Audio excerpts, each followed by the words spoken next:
Olá, bom dia para você. Seja bem-vindo a essa edição de sábado. Vamos juntos conferir o que foi notícia nessa semana no Brasil e no mundo? Vem comigo. A taxa média de desemprego caiu ao menor patamar dos últimos 9 anos. E a população ocupada é recorde na série histórica iniciada em 2012. Vamos ver melhor esses números. A taxa média de desemprego no Brasil em 2023 foi de 7,8%. Segundo a Pesquisa Nacional por Amostra de Domicílios, a PNAD contínua do IBGE, esse é o menor patamar desde 2014, quando a taxa foi de 7%. O resultado também representa uma desaceleração em relação ao número de registrados em 2022, quando a taxa média de desemprego foi de 9,3%. No último trimestre do ano passado, encerrado em dezembro, a taxa de desocupação chegou a 7,4%, um recuo de 0,3 ponto percentual em relação ao trimestre imediatamente anterior, entre julho e setembro. O resultado anual é o menor dos últimos 9 anos, confirmando a tendência de recuperação do mercado de trabalho após o impacto da pandemia da Covid-19. Com os resultados deste trimestre, o número absoluto de desocupados teve queda de 2,8% contra o trimestre anterior, atingindo 8,1 milhões de pessoas. O país chegou ao menor contingente de desocupados em números absolutos desde o trimestre móvel encerrado em março de 2015. No trimestre, também houve crescimento de 1,1% na população ocupada, que chegou ao recorde de 101 milhões de pessoas, maior número da série histórica iniciada em 2012. No ano, o número foi de 1,6%, com mais 1 milhão e 600 pessoas ocupadas. A vacina contra a dengue, produzida pelo Instituto Butantan, mostrou eficácia. A previsão é que o imunizante seja avaliado pela Anvisa no segundo semestre deste ano. O Instituto Butantan está na fase final de testes de uma vacina contra a dengue e pretende buscar, a partir de julho deste ano, a aprovação da Agência Nacional de Vigilância Sanitária para começar a produção.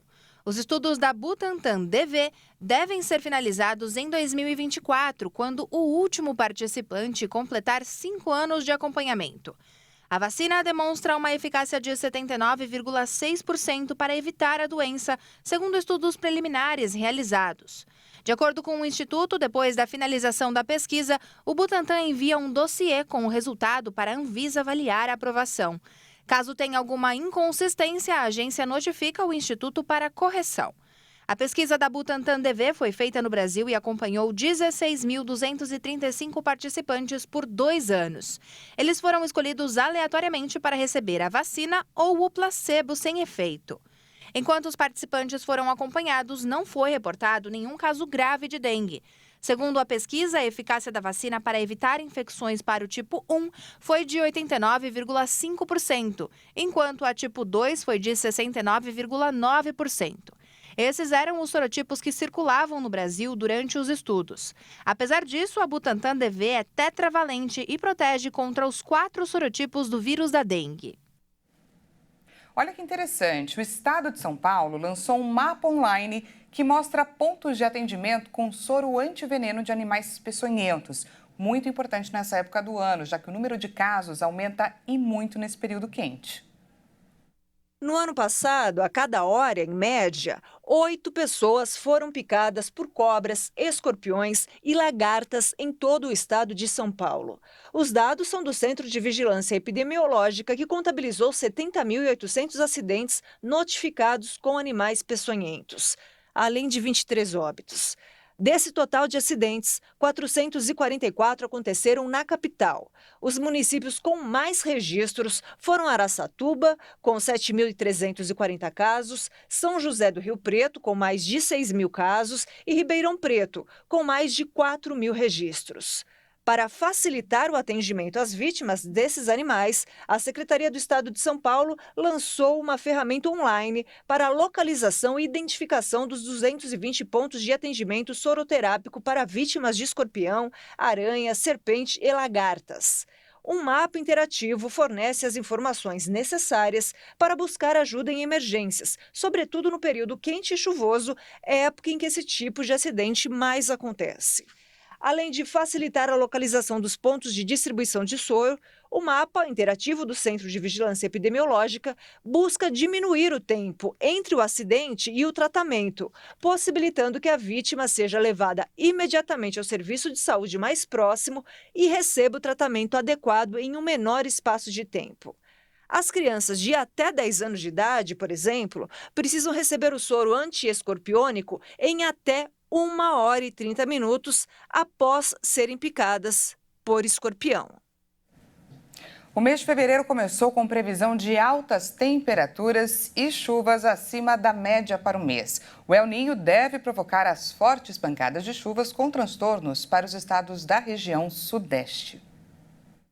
O Brasil ainda está sob forte influência do El Niño, que deixa o verão mais acentuado com o calorão. A expectativa é que ele comece a perder força ao longo do mês. Além das altas temperaturas, o fenômeno colabora com o aumento das chuvas. No Brasil, somente a região norte e os estados do Mato Grosso do Sul e Goiás devem ter chuva abaixo da média.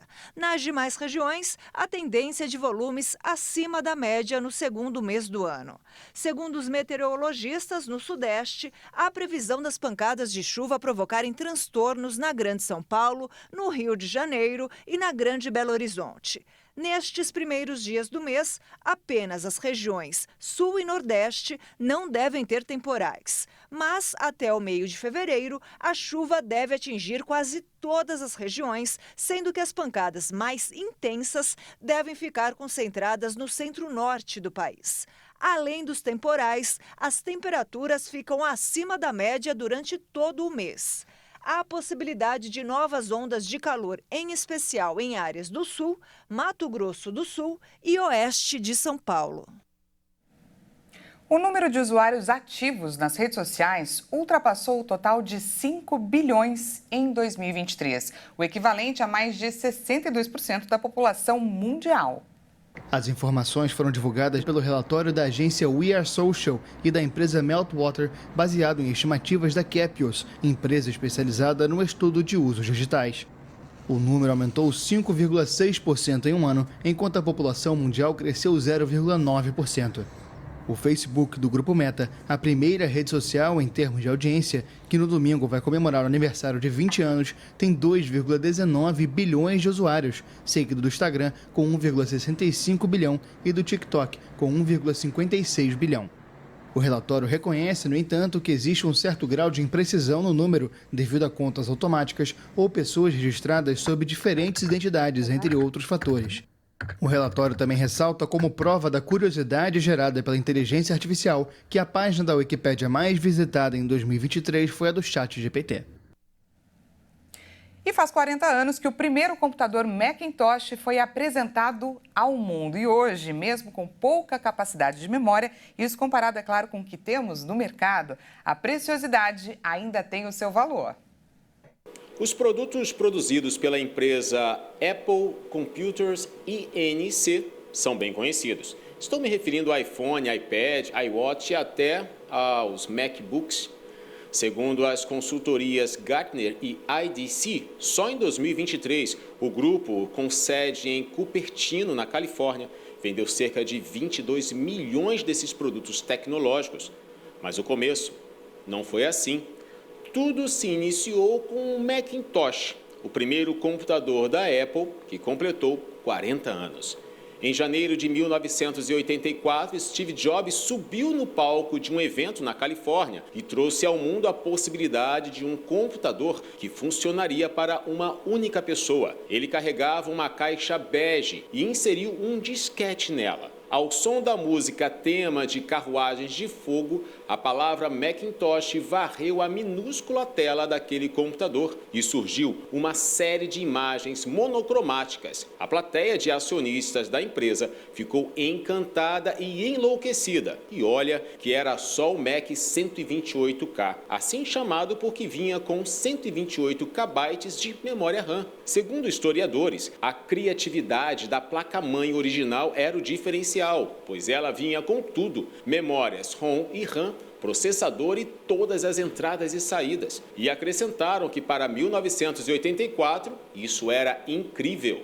Hoje em dia, Uma tela minúscula de formato quadrado e com gráficos rudimentares parecem muito ultrapassados, mas foi o dispositivo pioneiro a mudar o mundo.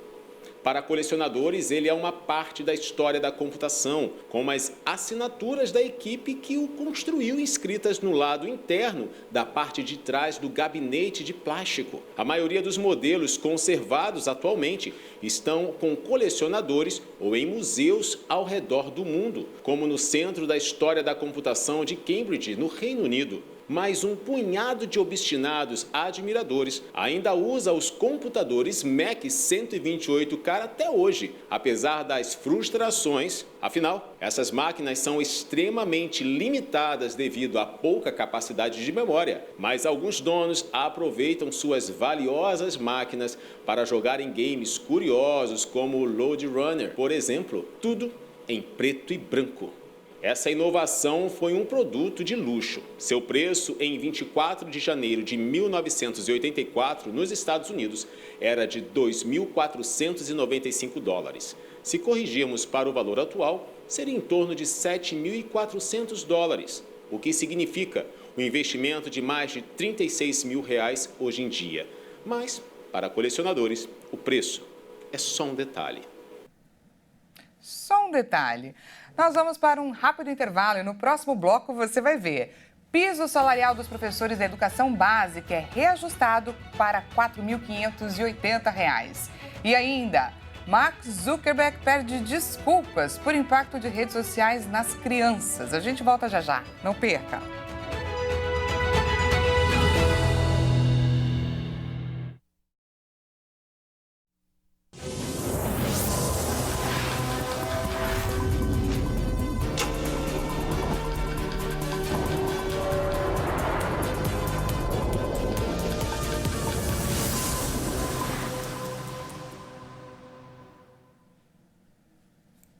Seja bem-vindo mais uma vez, nós estamos de volta e você acompanha agora o que foi destaque nessa semana no Brasil e no mundo.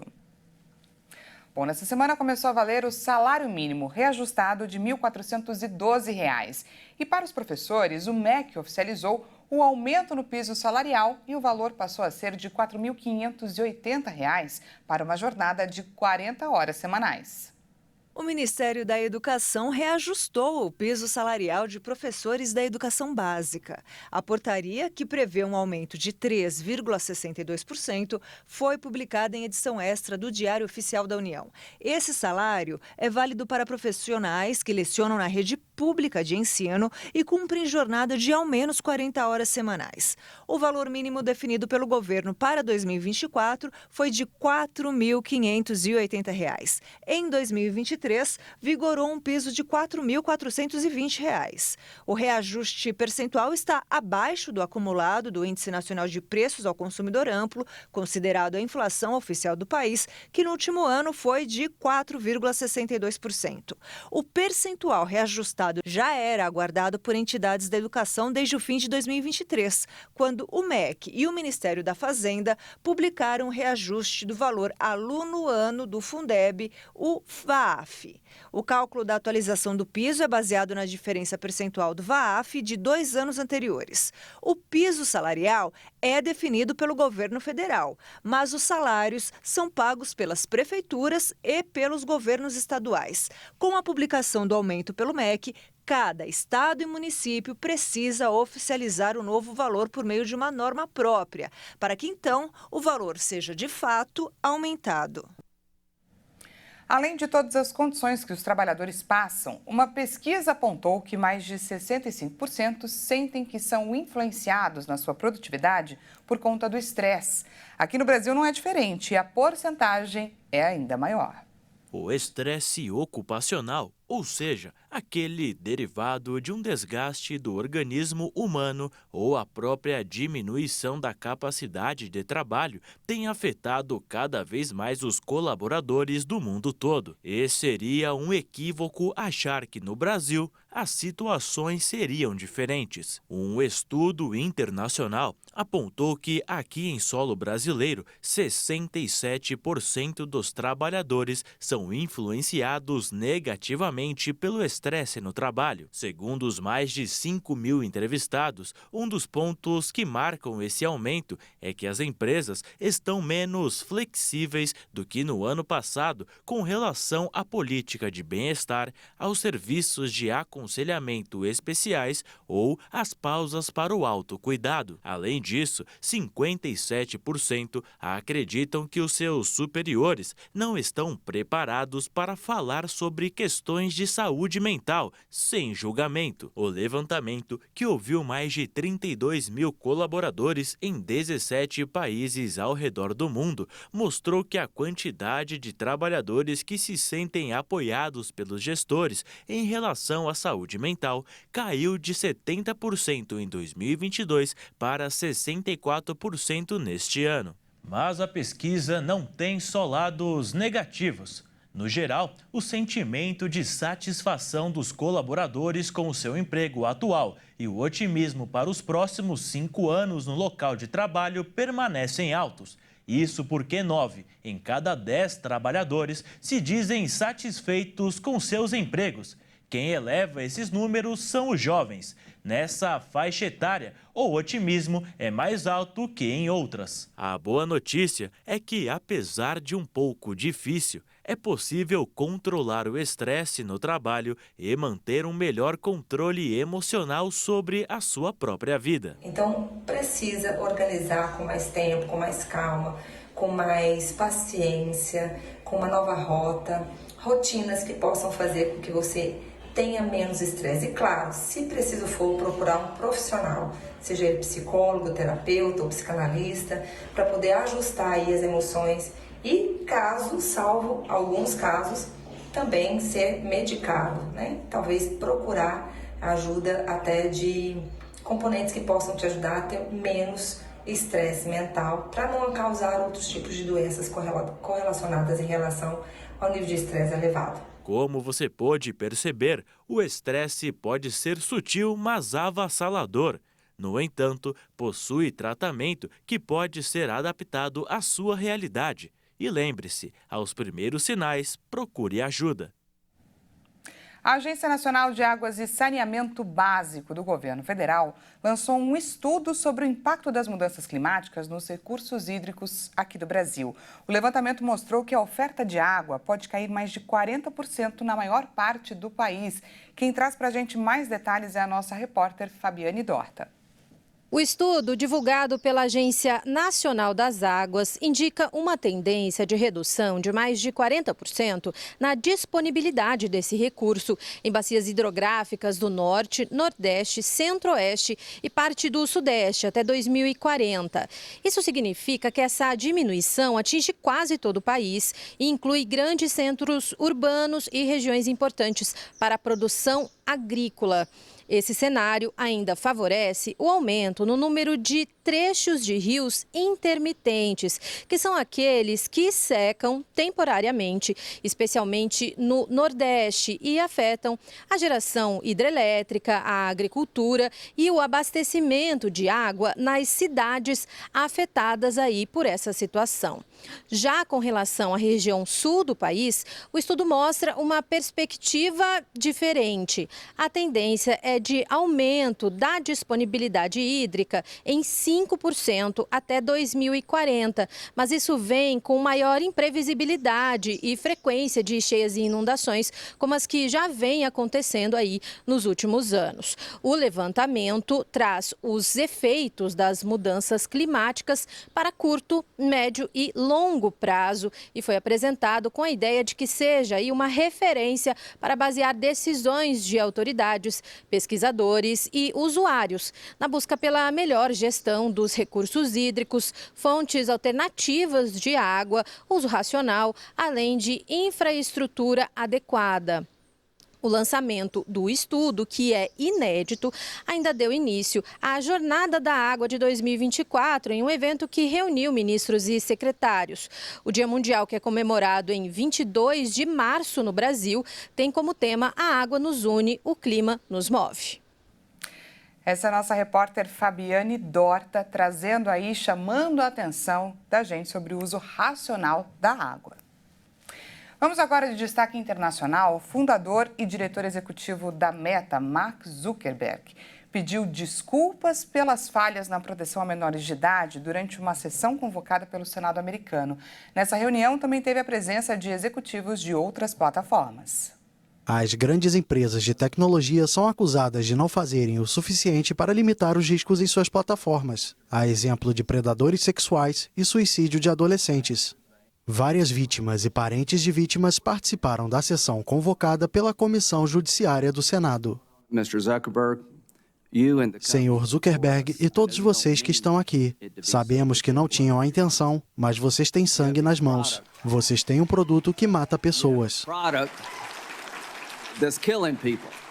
Durante uma acalorada rodada de perguntas, o senador Josh Hawley pediu que Zuckerberg se virasse para as fotos das vítimas e pedisse desculpas aos seus familiares. Eu sinto muito por tudo que vocês tiveram que passar, por tudo que seus familiares tiveram que passar. É por isso que investimos tanto e vamos continuar fazendo um grande esforço para que ninguém tenha que passar pelo sofrimento que os familiares de vocês passaram. A X e a Meta anunciaram antes da sessão novas medidas para a proteção dos usuários. A empresa de Zuckerberg afirmou que vai bloquear mensagens diretas enviadas a adolescentes por desconhecidos e reforçar as restrições de conteúdo no Instagram e no Facebook. Essa edição fica por aqui. Muito obrigada pela sua companhia. Um ótimo final de semana para você e até segunda.